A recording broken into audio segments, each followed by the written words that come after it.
आज की इस सच्ची घटना में एक 60 साल की औरत होती है जो कि विधवा होती है और उसका एक घर होता है जो कि आलीशान होता है जिसमें काफ़ी किराएदार होते हैं और जो भी उनमें से नौजवान किराएदार होता है जो अकेला रहता है वो उनके साथ अपनी हवस पूरी करती है। अब जरा सोच के देखिए, एक 60 साल की औरत को जब हम और आप देखेंगे तो उसे दादी के नाम से ही बुलाएंगे, लेकिन ये जो 60 साल की औरत थी इसमें इतनी ज़्यादा हवस थी कि इसने कई किराएदारों को सिर्फ इसलिए घर से भगा दिया कि वो उनके साथ संबंध नहीं बनाते थे। चलिए जानेंगे पूरी घटना क्या थी, लेकिन उससे पहले हम आपके लिए अलग अलग स्टेट से क्राइम की वीडियोस ढूंढ के लाते हैं ताकि आप कभी ऐसे क्राइम का हिस्सा ना बन पाएं। इसलिए इस चैनल को सब्सक्राइब करके बेल का आइकन को जरूर दबा लें। साथ ही हमें कमेंट में ये जरूर बताएं कि आप कौन से स्टेट से हमारी ये वीडियो देख रहे हैं। चलिए बढ़ते हैं घटना की तरफ। आज की जो घटना है ये बिहार के पटना से है, जहाँ पे पाटलिपुत्र थाना क्षेत्र है, जहाँ पे एक इंद्रपुरी नाम की जगह है। वहाँ पर एक 60 साल की महिला रहती थी जिनका नाम था सुजाता देवी, जो कि रिटायर्ड टीचर थी और उनकी पेंशन अच्छी खासी मिलती थी। साथ ही जो इनके पति थे वो रिटायर्ड आर्मी ऑफिसर थे जो कि अब इस दुनिया में नहीं थे। उनकी भी पेंशन इन्हीं को मिला करती थी। साथ ही इनके 2 बच्चे भी थे जो कि अपनी फैमिली के साथ एक हैदराबाद में और एक दिल्ली में रहा करता था। इनके बच्चे इन्हें अपने पास रहने के लिए बुलाया भी करते थे, लेकिन ये कहती थी कि एक जने को यहाँ पर रहना भी जरूरी है क्योंकि यहाँ के भी जो घर हैं उनका देख रेख करने के लिए कोई ना कोई होना चाहिए। इसी वजह से जो सुजाता देवी थी वो पटना में अकेले ही रहा करती थी। जो उनका घर था वो काफ़ी बड़ा था जिसमें काफ़ी कमरे थे। सुजाता देवी ग्राउंड फ्लोर पर रहा करती थी और बाकी ऊपर के जितने कमरे थे सब में किराएदार रहा करते थे। और सुजाता देवी ज़्यादातर ऐसे किराएदार को रखना पसंद करती थी जो अकेला रहता हो, अपनी फैमिली से दूर आया हो पढ़ने के सिलसिले में या कमाने के सिलसिले में, बट उसके साथ कोई ना रहता हो और वो जवान हो ताकि वो उससे आसानी से संबंध बना सके। इस मामले में कई लड़के सुजाता देवी को मना भी कर देते थे और कई उसकी बातों में आ भी जाते थे क्योंकि सुजाता देवी उन्हें पैसों का लालच दे देती थी। वो उनसे ये कहा करती थी कि अगर तुम मेरे साथ संबंध बनाओगे तो मैं तुम्हें पैसा दूंगी, और इसी लालच में कई लोग राजी भी हो जाते थे। तो कई लोग ये बोल देते थे कि 60 साल की औरत के साथ कौन संबंध बनाएगा, लेकिन सुजाता देवी के इस हवस ने एक इंसान की जान तक ले ली थी। दरअसल जो सुजाता देवी के पति थे उनका देहांत हो चुका था और सुजाता देवी बिल्कुल अकेली पड़ चुकी थी। हालांकि वो एज में तो 60 साल की थी, लेकिन जो उनका मन था वो अभी भी जवान था। उनका हमेशा यही मन करता था कि उनका भी कोई सुख दुख बांटने वाला होना चाहिए, उनके साथ भी कोई ऐसे रहना चाहिए जैसे उनका पति हो, क्योंकि अक्सर वो मोबाइल में आपत्तिजनक वीडियो देखा करती थी और उसे ही देख देख के उनमें और भी ज़्यादा हवस भर जाता था और वो चाहती थी कोई उनके इस हवस को कम करे।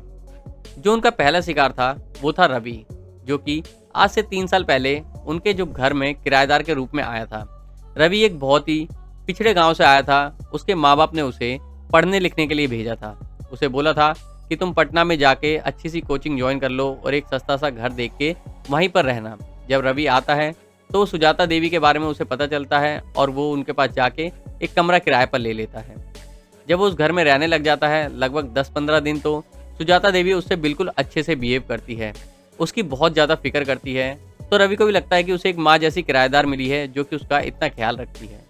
जब रवि पूरी तरह से उसके झांसे में आ जाता है और सुजाता देवी को ये भी पता चल जाता है कि इसके पास पैसों की कमी है, तब सुजाता देवी उसको बोलती है कि अगर तुम्हें कुछ पैसों की ज़रूरत हो तो तुम मुझे बोल देना, लेकिन उसके बदले में तुम्हें मेरा एक काम करना पड़ेगा। रवि को क्या मालूम था कि उसकी इच्छा क्या थी। रवि उससे बोलता है, हाँ जी आंटी बोलो, आपको क्या काम है, मैं आपका सारा काम कर दूंगा। सुजाता देवी उसको बोलती है कि मुझे तुम्हारे साथ संबंध बनाना है, जिसके बदले मैं तुम्हें पैसा भी दूंगी। लेकिन जो रवि था वो उसको उस नज़र से कभी देखता ही नहीं था। वो उसे हमेशा एक दादी या फिर माँ की नज़र से देखता था। रवि उसे साफ इनकार कर देता है। लेकिन धीरे धीरे जैसे दिन बीतते जाते हैं रवि को पैसों की कमी खलने लग जाती है। रवि सोचता है कि इसमें बुराई ही क्या है और किसी को पता भी क्या ही चलेगा, मेरे माँ बाप तो यहाँ रहते नहीं और जो आंटी हैं वो ये बात किसी को बताएंगे नहीं। रवि राजी हो जाता है और सुजाता देवी को संबंध बनाने के लिए हाँ बोल देता है। जैसे ही रवि पहली बार सुजाता के साथ संबंध बनाता है, सुजाता देवी उसके हाथ में 5,000 रुपये रख देती है, जिससे रवि बहुत ज़्यादा खुश हो जाता है। और अब ये सिलसिला चालू हो चुका था। अब इनका हर दूसरे दिन का ये काम था ये दोनों एक दूसरे के साथ संबंध बनाते हैं और सुजाता देवी रवि को थोड़े पैसे दे दिया करती।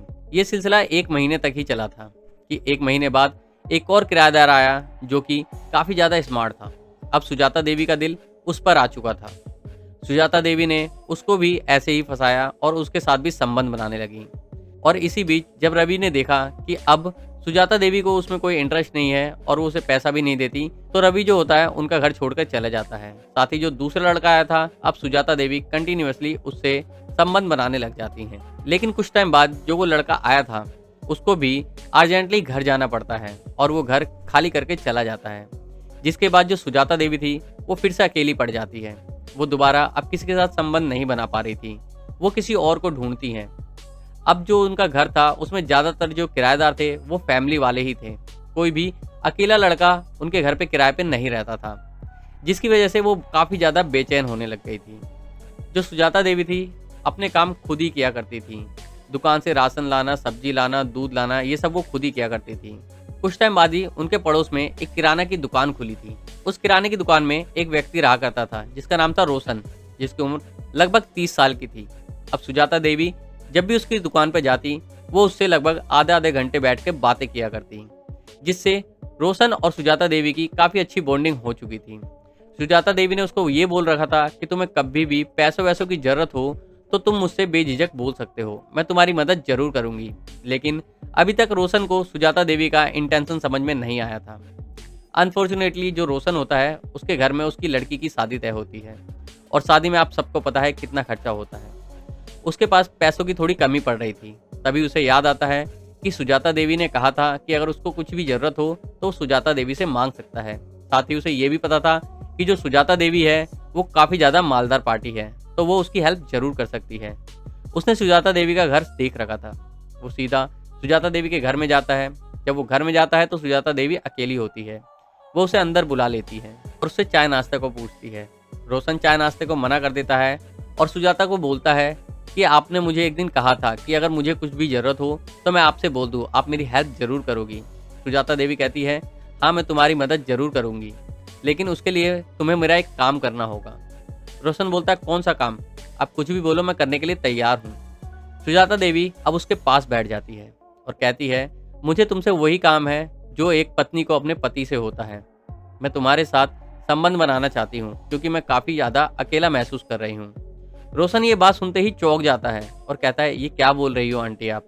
वो कहती है अगर देखो तुम्हें पैसों की ज़रूरत है तो तुम्हें ये करना पड़ेगा, मैं तभी तुम्हें पैसे दे पाऊंगी। 5 मिनट के लिए तो रोशन शॉक हो जाता है और वो सोचता है।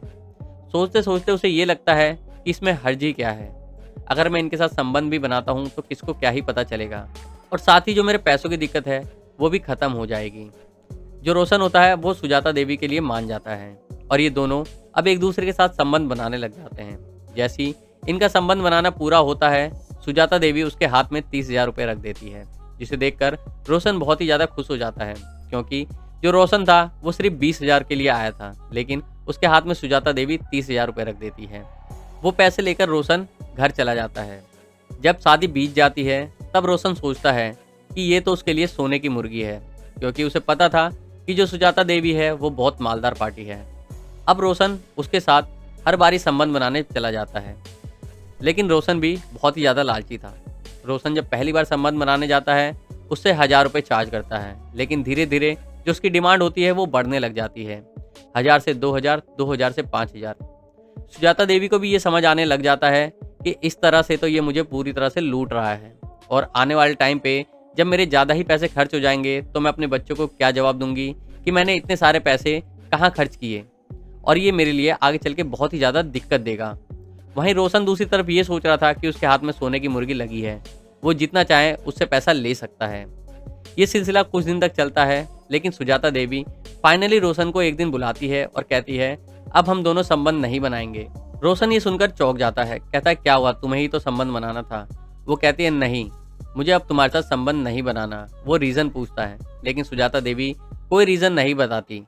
रोशन को लगता है ये तो मेरे पैसों का खजाना था, अगर ये चीज़ छूट जाएगी तो फिर से उसको पैसों की कमी होने लगेगी। रोशन उस पर चिल्लाने लगता है और कहता है नहीं, ऐसा नहीं हो सकता, हम संबंध बनाएंगे, जरूर बनाएंगे, और तुम मुझे पैसे भी दोगी। जो सुजाता देवी होती है उसे बहुत समझाती है और मना करती है, लेकिन रोशन नहीं मानता। रोशन जो सुजाता देवी होती है उसको ब्लैकमेल करना चालू कर देता है। वो कहता है, मेरी और तुम्हारी फोटो और वीडियोस मेरे पास पड़ी हुई है जो कि आपत्तिजनक स्थिति में है, वो मैं सबको दिखा दूंगा। जिससे सुजाता देवी डर जाती है। सुजाता देवी को लगता है कि अगर इसने ये फोटोज और वीडियोस किसी को दिखा दी तो उसकी समाज में इज्जत चली जाएगी, वो किसी को मुंह दिखाने के लायक नहीं रहेगी। अब सुजाता देवी बहुत ही ज़्यादा परेशान हो जाती है। वो एक प्लान बनाती है और रोशन को फ़ोन करती है। वो कहती है, मुझे तुम्हारे साथ संबंध बनाना है, लेकिन इस बार हम घर पे संबंध नहीं बनाएंगे, हम एक होटल चलते हैं, वहाँ पे संबंध बनाएंगे। रोशन तैयार हो जाता है। सुजाता देवी उसे ओयो के अंदर लेके जाती है। ओयो वालों को भी ऐसा कुछ लगता नहीं कि ये दोनों कपल हैं। उन्हें लगता है कि माँ बेटे हैं, किसी काम से आए होंगे, इसलिए इन्हें आराम करने के लिए कमरा चाहिए। ओयो वाले उन्हें कमरा दे देते हैं। जैसे ही वो दोनों कमरे में जाते हैं और दोनों आपत्तिजनक स्थिति में आके संबंध बनाते हैं, जैसे संबंध उनका खत्म होता है, जो सुजाता देवी होती है वो पर्स में पहले से ही हथियार लेके आई हुई होती है। वो हथियार निकालती है और रोशन के गले पे मारना चालू कर देती है। वो इतना मारती है कि रोशन की जान चली जाती है। इसी बीच जब रोशन पे वार हो रहा था, वो तेज तेज चिल्लाता है, जिससे जो अगल बगल के कमरे होते हैं उसके लोग बाहर आते हैं और रिसेप्शन पे जाके कि जो तुम्हारे नए कस्टमर आए हैं वो बहुत ही ज़्यादा शोर कर रहे हैं और अजीब अजीब सी आवाज़ आ रही है। जब रिसेप्शन वाले ऊपर जाते हैं और गेट नॉक करते हैं तो अंदर से कोई आवाज़ नहीं आती। वहीं सुजाता देवी ये सोच रही थी कि उसने ये क्या कर दिया, अब वो इस सब चीज़ों से बचेगी कैसे। वहीं रिसेप्शन वाले पुलिस को फ़ोन करते हैं और पुलिस होटल में आती है। पुलिस वाले कमरे का गेट तोड़ देते हैं। जैसे वो कमरे का गेट तोड़ के अंदर जाते हैं, सब हैरान हो जाते हैं। वो देखते हैं कि सुजाता देवी वहाँ पे बैठी हुई है आपत्तिजनक स्थिति में, साथ ही उनके पास जो लड़का था वो अब मर चुका था और उसके गले से खून निकल रहा था। जिसके बाद सुजाता देवी को अरेस्ट कर लिया जाता है और जब उनसे पूछा जाता है कि तुमने ऐसा क्यों किया, तब सुजाता देवी ये पूरी कहानी पुलिस वालों को बताती है कि वो कैसे लड़कों से अपना हवस पूरा करती थी और कैसे रोशन ने उसको ब्लैकमेल करना चालू किया था, जिसके वजह से उसे रोशन की जान लेनी पड़ी। हालांकि इस बयान के बाद जो सुजाता देवी थी उनको जेल भेज दिया गया और कुछ ही टाइम बाद उनका निधन हो गया। तो दोस्तों, आपको क्या लगता है, एक 60 साल की औरत में इतना हवस हो सकता है? हमें कमेंट बॉक्स में अपनी राय जरूर दें इस बारे में। साथ ही साथ चैनल को सब्सक्राइब करके बेल के आइकन को जरूर दबा लें। धन्यवाद।